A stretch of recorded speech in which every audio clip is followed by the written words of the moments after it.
Hi friends, welcome back to Alpha's Flavors. എല്ലാവർക്കും സുഖമാണെന്ന് വിശ്വസിക്കുന്നു.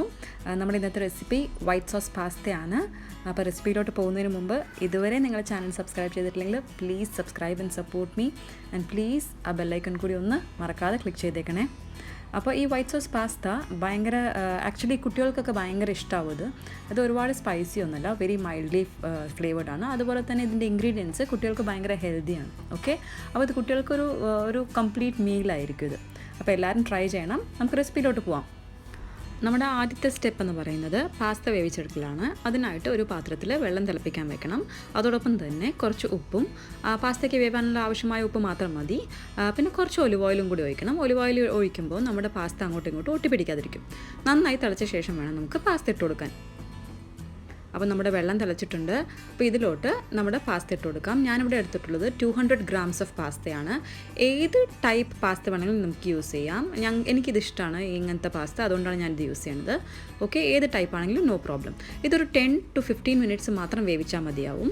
ഓവർ കുക്ക് ആകുമ്പോൾ അതിൻ്റെ ടെക്സ്ചറും മാറും, അത് ടേസ്റ്റ് ഉണ്ടാവില്ല. അപ്പോൾ ആ പാകത്തിന് മാത്രം വേവിച്ചെടുത്താൽ മതിയാവും. അപ്പോൾ പാസ്ത വെന്തിട്ടുണ്ട്. നമുക്കിനി ഇത് പാസ്ത മാത്രമായിട്ടൊന്ന് കോരി വേറെ പാത്രത്തിൽ മാറ്റി വയ്ക്കാം. ഇതിന് ശേഷം നമ്മൾ എല്ലാ പാസ്തയും കോരി മാറ്റിയ ശേഷം നമ്മളിതൊന്ന് പച്ചവെള്ളത്തിലും കൂടി ഒന്ന് വാഷ് ചെയ്തിട്ട് കോരി മാറ്റി വെക്കണം. ഞാൻ അതിൻ്റെ വീഡിയോ എടുക്കാൻ വിട്ടുപോയി, അതുകൊണ്ട് ഇതിൽ കാണിക്കുന്നില്ല. ഓക്കെ, നമ്മൾ ഈ ചുടുവെള്ളത്തിന് എടുത്ത ശേഷം ജസ്റ്റ് ഒന്ന് പച്ചവെള്ളത്തിലും കൂടി ഒന്ന് കോരിയെടുക്കണം. നെക്സ്റ്റ് സ്റ്റെപ്പ് എന്ന് പറയുന്നത് നമ്മുടെ വെജീസ് ഒന്ന്, അതായത് നമ്മൾ എന്തൊക്കെയാണോ വെജിറ്റബിൾസ് ഇടാൻ ഉദ്ദേശിക്കുന്നത് ആ വെജിറ്റബിൾസ് ഒന്ന് സോട്ട് ചെയ്തെടുക്കണം. അപ്പോൾ അതിനായിട്ട് ഒരു പാനിൽ 2 tablespoon ഒലിവ് ഓയിൽ ഒഴിച്ചിട്ടുണ്ട്. ഞാനിപ്പോൾ ഇട്ടത് ഹാഫ് ഓണിയൻ ആണ്, അതായത് ഒരു മീഡിയം സൈസ് ഒനിയൻ്റെ ഒരു ഹാഫ് ഓണിയൻ.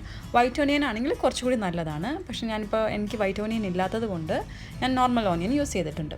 ഓക്കെ, ഒന്നും ഒരുപാട് നേരം വഴറ്റരുത്, ജസ്റ്റ് ഒന്ന് ഹൈ ഫ്ലെയിമിൽ ജസ്റ്റ് ഒന്ന് സോട്ട് ചെയ്തെടുത്താൽ മതി. ഇനി ഞാൻ ഇതിലോട്ട് മഷ്റൂംസ് ഇടുന്നുണ്ട്. ഞാനിവിടെ യൂസ് ചെയ്ത് ക്യാൻഡ് മഷ്റൂംസ് ആണ്. നോർമൽ ഫ്രഷ് മഷ്റൂം ആണെങ്കിലും നോ പ്രോബ്ലം. ഞാനിവിടെ ഒരു 3 tablespoon മഷ്റൂംസ് യൂസ് ചെയ്തിട്ടുണ്ട്.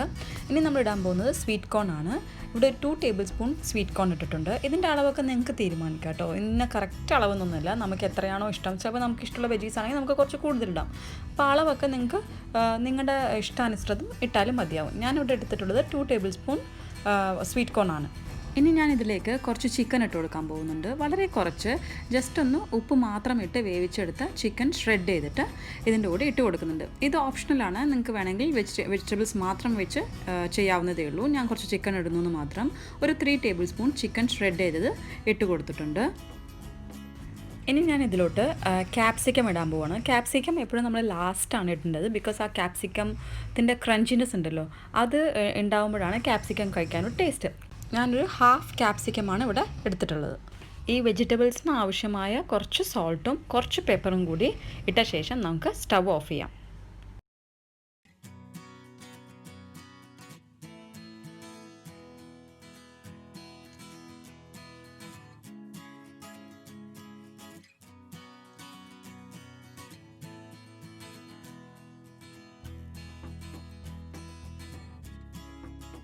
അപ്പോൾ നമ്മുടെ നെക്സ്റ്റ് സ്റ്റെപ്പ് എന്ന് പറയുന്നത് വൈറ്റ് സോസ് ഉണ്ടാക്കലാണ്. അതിനായിട്ട് ഒരു പാൻ ലോ ഫ്ലെയിമിൽ ചൂടാക്കി അതിലേക്ക് ഞാൻ 2 tablespoon അൺസോൾട്ടഡ് ബട്ടർ ഇട്ട് കൊടുക്കുന്നുണ്ട്. സോൾട്ടഡ് ബട്ടർ ആണെങ്കിൽ നമ്മൾ ഉപ്പിടുമ്പോൾ കുറച്ച് സൂക്ഷിക്കണം. ഞാനിവിടെ യൂസ് ചെയ്യുന്നത് അൺസോൾട്ടഡ് സോഫ്റ്റ് ബട്ടറാണ്. ബട്ടർ ഒന്ന് മെൽറ്റ് ആകുമ്പോൾ ഞാനൊരു 1 teaspoon വെളുത്തുള്ളി ഇട്ട് കൊടുക്കുന്നുണ്ട്. ഒന്നില്ലെങ്കിൽ ക്രഷ് ചെയ്തെടുത്ത വെളുത്തുള്ളി, അല്ലെങ്കിൽ ചെറുതായിട്ട് അരിഞ്ഞ് വെളുത്തുള്ളി ഇട്ട് കൊടുത്താൽ മതിയാവും. വെളുത്തുള്ളിയുടെ പച്ചമണം ഒന്ന് മാറി വരുമ്പോൾ നമ്മൾ ഇതിലോട്ട് 3 tablespoon മൈദ ഇട്ട് കൊടുക്കണം. മൈദ ഇട്ടിട്ട് നന്നായിട്ടൊന്ന് വേവിച്ചെടുക്കണം, അല്ലെങ്കിൽ മൈദയുടെ ആ ഒരു പച്ചമണം നമുക്ക് കഴിക്കുമ്പോൾ ഫീൽ ചെയ്യും. അതുകൊണ്ട് നന്നായിട്ട് ബട്ടറിലിട്ടിട്ട് നന്നായിട്ടൊന്ന് വേവിച്ചെടുക്കണം. ഇനി ഇതിലോട്ട് ഒരു 500 ml പാൽ ഒഴിക്കുന്നുണ്ട് ഞാൻ, അതായത് 2 കപ്പ്. എൻ്റെ കപ്പ് എന്ന് പറയുന്നത് 250 ml ഉള്ള കപ്പാണ്. 2 കപ്പ് പാൽ ഒഴിക്കുന്നുണ്ട്. എന്നിട്ട് ഈ പാലും മൈദയും കൂടി നന്നായി മിക്സ് ചെയ്ത് ഒന്ന് തിക്കായി കുറുകി വരും. അപ്പോൾ നമ്മുടെ വൈറ്റ് സോസ് റെഡിയായി, കുറുകി വന്നിട്ടുണ്ട്. ഇത്ര കുറച്ചുകൂടി തിൻ സോസ് മതിയുള്ളവർക്ക് കുറച്ചുകൂടി മുമ്പ് തന്നെ നമുക്ക് ഈ വെജീസ് ഇട്ട് കൊടുക്കാം. അപ്പോൾ ഞാനിതിലോട്ട് നമ്മൾ നേരത്തെ സോട്ട് ചെയ്ത് വെച്ച വെജീസും നമ്മൾ നേരത്തെ വേവിച്ച് വെച്ച പാസ്തയും കൂടി ഇട്ട് കൊടുത്തിട്ട് നന്നായിട്ട് മിക്സ് ചെയ്ത് കൊടുക്കണം. ഇനി ഇതിലോട്ട് ഞാൻ മൊസറല്ലയുടെ ചീസ് ഇട്ട് കൊടുക്കാൻ പോവാണ്. ഒരു കൈപ്പിടി അളവ് കേട്ടോ, ജസ്റ്റ് ഒരു പിടി ഇട്ടാൽ മതി.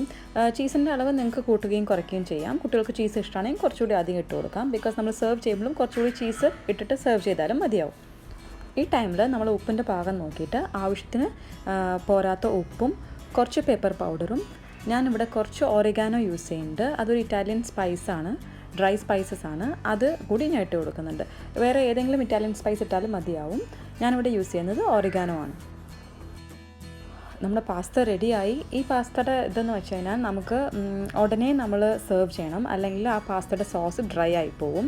ഇനി നമ്മളിതിൽ ചില്ലി ഫ്ലേക്സ് കൂടി ഇട്ടിട്ടാണ് കഴിക്കാറ്. പക്ഷേ കുട്ടികൾക്ക് ചില്ലി ഫ്ലേക്സ് വേണ്ടാന്നുണ്ടെങ്കിൽ നമുക്ക് ചില്ലി ഫ്ലേക്സ് അവോയ്ഡ് ചെയ്യാം. നമുക്ക് കഴിക്കുമ്പോൾ ചില്ലി ഫ്ലേക്സ് ഇടാം. അപ്പോൾ ഇതിൻ്റെ ആക്ച്വലി ഇങ്ങനെ തന്നെ നമുക്ക് പാസ്ത കഴിക്കാം. ഞാൻ കുറച്ചുകൂടി ഒറിഗാനോവും കുറച്ച് ചില്ലി ഫ്ലേക്സ് കൂടി ഇട്ട് കൊടുക്കുന്നുണ്ട്. ചില്ലി ഫ്ലേക്സ് ഇടുമ്പോൾ നമുക്ക് കുറച്ചുകൂടി ഒരു സ്പൈസിനെസ് കിട്ടും. നമുക്ക് എല്ലാത്തിനും കുറച്ച് സ്പൈസ് വേണമല്ലോ, അതിന് വേണ്ടി ഇട്ടൊന്ന് മാത്രം. നിങ്ങൾക്ക് അത് അവോയ്ഡ് ചെയ്യുകയാണെങ്കിൽ അവോയ്ഡ് ചെയ്യാം. അപ്പോൾ ഈ റെസിപ്പി എല്ലാവർക്കും ഇഷ്ടമായെന്ന് വിശ്വസിക്കുന്നു. എല്ലാവരും ട്രൈ ചെയ്യണം, ഫീഡ്ബാക്ക് അറിയിക്കണം. അപ്പോൾ ഇനിയും പുതിയൊരു റെസിപ്പിയുമായിട്ട് നമുക്ക് വീണ്ടും കാണാം.